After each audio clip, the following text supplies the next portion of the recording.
एक दुखी आदमी जा रहा था और उसके मन में नाना प्रकार का संकल्प विकल्प हो रहा था। वो सोचा कि इतना दिन तक मैं भगवान का पूजा किया, देवी देवता का पूजा किया, तीर्थ व्रत किया, लेकिन हमारे जीवन में जो दुख है वो मिटता नहीं है। किसी ने उसको इशारा किया कि तू अपने जीवन में गुरु कर लो। कहा गुरु करने के लिए हमें क्या करना पड़ेगा? तो उसने कहा तुम्हें चोरी, झूठ, हिंसा, व्यभिचार, ये जितने भी बुराई वाला कर्म है इनका त्याग करना पड़ेगा। और तू एक अच्छे महात्मा के शरण में जाओ, माला ले लो, मंत्र ले लो, कुछ ध्यानाभ्यास, साधनाभ्यास करो और अपने मानव जीवन में जो एक नया नियम होता है वो सदगुरु से समझ करके तुम उसको पालन करो, तुम्हारे जीवन में सुख हो जाएगा। वो आदमी सोचा कि मैं तो कुकर्मों का भंडार अपने जीवन में तैयार किया हूँ, मैं इसको त्याग करके क्यों न गुरु के पास चले जाओ। और वह गुरु के पास जाता है। जब गुरु के पास गए तो गुरु के चरण में गिर गए। कहा महाराज मैं आपके चरण में तन मन धन को समर्पण करता हूँ और आप मेरे जीवन रूपी नैया को पार कीजिए, क्योंकि मैं जब से जन्म लिया हूँ, जब से होश संभाला हो तो हमारे जीवन में नाना प्रकार के दुख व्याप्त हैं। इसलिए हे सदगुरु आप मेरी नैया को पार करें। गुरुदेव ने कहा कि ठीक है, तुम 1 साल साधना करो, अपने मन को साधो, इंद्रियों को साधो, उसके बाद मैं तुमको दीक्षा भेद दे दूंगा और अपना शिष्य बना लूंगा। वो लड़का जा रहा था और एक जगह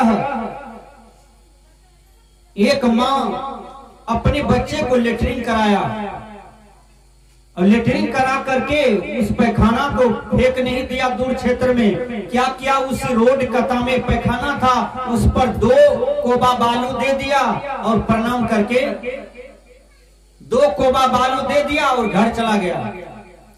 वो आदमी आ रहा था गुरु के पास से, उसने देखा, उसने सोचा कि ये महिला झुक करके इस पर मिट्टी क्यों दिया है, इसका मतलब है कि ये देवता है। गुरु के पास गए तो वो 1 साल का इंतजार करवाया। ये देवता के पास यदि प्रणाम करेंगे तो लगता है दुख निवारण कर सकता है। वो भी 2 कोबा मिट्टी दे दिया, प्रणाम करके आगे जा रहा था।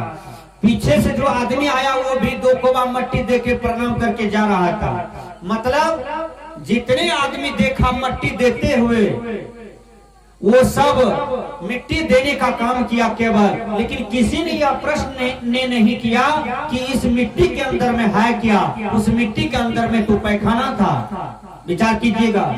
तो ये संसार के लोग जो है ना, देखा देखी में चल रहा है, देखा देखी में चल रहा है। जिस दिन ये मानव होश संभाल लेगा और निज स्वरूप का इनको बोध हो जाएगा, आत्म स्वरूप का बोध हो जाएगा, तो बाहर की देवी देवता, भगवान, अल्लाह, खुदा का जो पूजा हो रहा है, मनुष्य ये झूठा काम कर रहा है। सबके अंदर में भगवान, ईश्वर, खुदा, परमात्मा बैठा हुआ है। वो बाहर नहीं खोजे, वो खोजेगा अंदर। 1 साल के बाद वो लड़का फिर आता है। कहा महाराज मैं तो साधना कर लिया। कहा ठीक है बेटा, मैं तुम्हारा गला में कंठी देता हूँ और ये सतनाम मंत्र का जाप करना, ध्यान करना, साधना करना, गुरु की सेवा करना, अपना कमाई से कुछ घर परिवार में देना और दान पुण्य भी करना। जाओ इतना काम करना, तुम सुखी हो जाओगे। लड़का उतना ही काम किया और उस टोला में सबसे आगे सुखी हो गया, सबसे ज्यादा धनवान हो गया, सबसे ज्यादा भक्त हो गया, सबसे ज्यादा उनका भक्ति सफल रहता था। एक रति केवल गुरु का आशीर्वाद पड़ गया। इसलिए गुरुवर कबीर कहते हैं जिसके जीवन में बढ़िया गुरु आ जाता है तो उसका बाहर भटकना बंद हो जाता है। वह अपने में परमात्मा को मान करके, अपने में ईश्वर भगवान को मान करके वह अपने आप को शुद्ध करता है। गुरुवर कबीर कह रहे हैं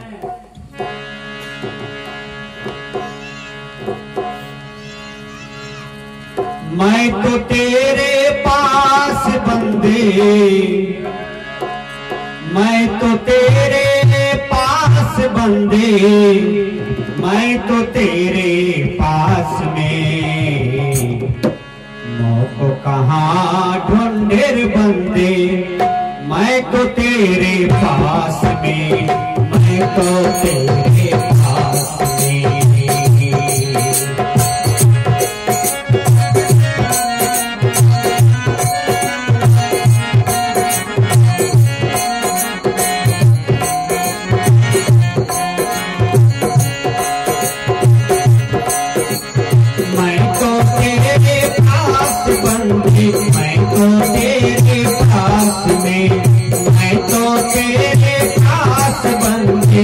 तो तेरे पास में कहाँ मेरे बंदे मैं तो तेरे पास में, मैं तो तेरे पास में।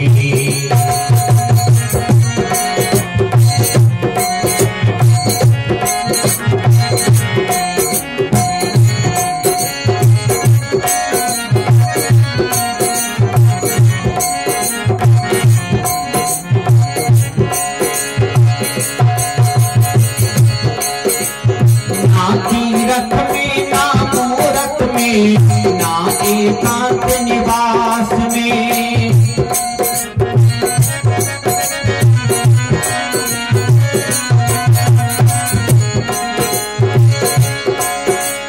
ना तीरथ में ना मोरत में, ना एकांत निवास में, ना मैं मंदिर ना मैं मस्जिद, ना काशी कैलाश में,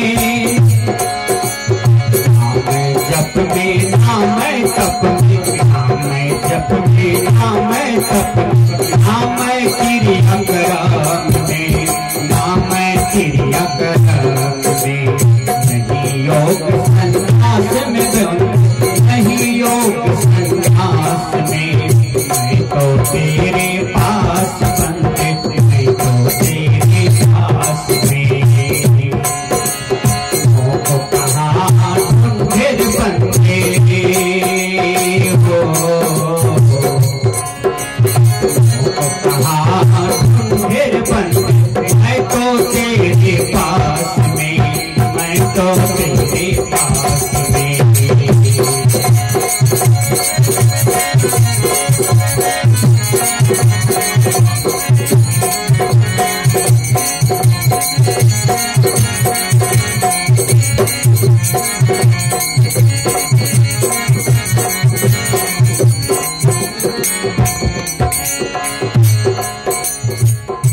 भटकने वालों की कमी नहीं है।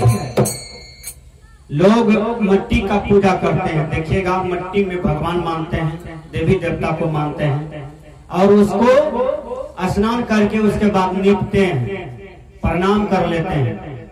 और उसी आदमी से पूछो तुम्हारे दरवाजे पर जो बूढ़ा माँ है, बूढ़ी माँ है, बूढ़ा पिताजी है, उसको नमन करते हो? तो वो कहता है कि कभी नहीं नमन करते हैं, लाज लगता है। विचार कीजिएगा, सास ससुर को प्रणाम करने में लाज लगता है, माँ बाप को साहेबंदगी बोलने में लाज लगता है। कैसा जमाना आया है जो भगवान नहीं है, जो देवी देवता नहीं है, जो बिल्कुल नकली है, उसको लोग प्रणाम करके उसको शुद्ध मानते हैं, वहां शक्ति मानते हैं। और जो असली है उसको कभी टोकते भी नहीं है, उसको गाली पड़ते हैं, उसको भोजन भी नहीं देते हैं। विचार कीजिएगा, एक लड़का पढ़ लिख करके सुंदर डॉक्टर बनता है और जब डॉक्टर में पोस्टिंग हो गया, उसका वेतन हुआ 65,000 रुपया मंथली शुरुआत। 65,000 का वो सपना देखा, झटपट कर शादी किया, शादी करके बाजार में रूम भाड़ा लिया और माँ बाप को छोड़ दिया घर पर। बूढ़ा माँ बाप अपना से भोजन भी नहीं बना पाते थे और डॉक्टर कभी भी उलट करके नहीं देखा माँ बाप को। और माँ बाप गांव देहात में ही किसी तरह से भोजन बना करके खा पी करके वहीं मर गए, लेकिन देखने भी नहीं आया। जमाना तो इतना खराब आया है कि परिवार में, घर में ही दुश्मन बैठा रहता है और बाहर में कहीं कोई आपका दुश्मन नहीं है। बाहर सब हित मिलते हैं, लेकिन जिसको मनुष्य सजाते हैं, संभालते हैं, वही उसको दुश्मनी का बदला लेता है, वही उनसे दुश्मनी का व्यवहार करता है। विचार कीजिएगा, राम जी कह गए सिया से ऐसा कलयुग आएगा, बेटा न चिन्हेगा बाप को तिरिया से नेह लगाएगा। अरे तिरिया से भी नेह लगा करके मनुष्य सुखी कहाँ है, फिर भी तो दुख अवस्था में बैठा हुआ है। इसलिए दुनिया में सबसे बड़ी देवी देवता है माँ बाप। आपने भजन में सुना, मोको कहाँ ढूंढे बंदे, मैं तो तेरे पास में। ए बंदे, तो हमको अयोध्या में, काशी में, काबा में, कैलाश के घर में, काशी में, मथुरा में, वृंदावन में, ये सब में हम नहीं हैं, हम तुम्हारे पास में हैं, हम तुम्हारे घर के अंदर में हैं। गुरुवर कबीर कहते हैं, जैसे मेहंदी में लाली है, जैसे दूध में घी है, उसी प्रकार शरीर के अंदर में परमात्मा का विराजमान है। लेकिन उसका आभास करोगे तब ना, उसका अनुभव करोगे तब ना। उसके अनुभव के लिए आपको सतनाम, सदगुरु शरणम, गुरु से युक्ति जानना पड़ेगा। तो परमात्मा का भास आप अंतर में ही कर लोगे और उस दिन आपका जीवन का पूर्णता हो जाएगा। गुरुवर कबीर कहते हैं बहुत सुंदर से, कहते हैं, ना तीर्थ में, ना मूर्त में, ना एकांत निवास में, ना मैं मंदिर, ना मैं मस्जिद में, ना काशी कैलाश में। कबीर साहब हिंदुओं को भी फटकारते हैं और मुसलमानों को भी समझाते हैं कि आप कहते हो खुदा बाहर में है, हिंदू को कहते हैं, आप कहते हो कि भगवान बाहर में है, नहीं, वो तो तुम्हारे अंदर में विराजमान है। शरीर शिवालय प्रोक्ता। एक जगह कहते हैं, हम यू सब जा रोई गांव हफ्त शब्दात कालिन दीदा। जो अपने आप को पहचाना वो परमात्मा को पहचाना। इसलिए शरीर से पृथक कहीं कोई परमात्मा खुदा नहीं है, जो है सब आपके अंदर में है और अंदर को शुद्ध करें। आप लालटेन जलाते हैं तो लालटेन में क्या सब देना पड़ता है? तेल और बाती, दिया सलाई से आप उसको जला देते हैं। वही काम गुरु करते हैं, आपके जीवन में ज्ञान देते हैं और ध्यान साधना रूपी आपको युक्ति बता करके आपके जीवन को जला देते हैं। आपका बाहर भटकना बंद हो जाता है। गुरुवर कबीर कहते हैं, ना मैं मंदिर में, ना मैं मस्जिद में, ना काशी कैलाश में, ना मैं जप में, ना मैं तप में, ना व्रत उपवास में। जप जो देते हैं गुरुदेव करने के लिए, जप भी एक प्रकार का जड़ है। जड़ जैसे हम छत पर पहुंचते हैं तो सीढ़ी छूट जाता है, उसी प्रकार जो जाप करते हैं आप, वो धीरे धीरे छूट जाएगा, वो भी जड़ है। यह पूर्ण स्थिति तक पहुंचने के लिए, यह पूर्ण आत्मा में संतुष्टि होने के लिए मूल मंत्र देते हैं गुरुदेव, वो भी एक जड़ है, वो भी छूट जाएगा। कहते हैं, ना मैं जप में, ना मैं तप में।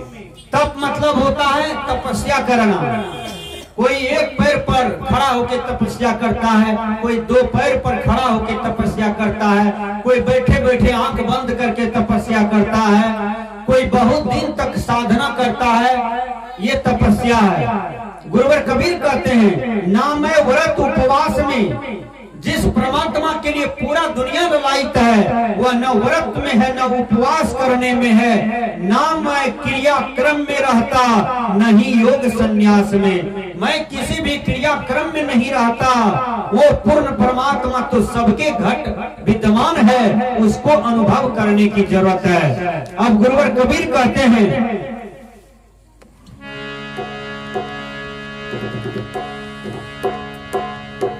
मैं तो तेरे पास बंदे, मैं तो तेरे पास में, मौको कहाँ ढूंढे बंदे, मैं तो तेरे पास में, मैं तो तेरे पास में।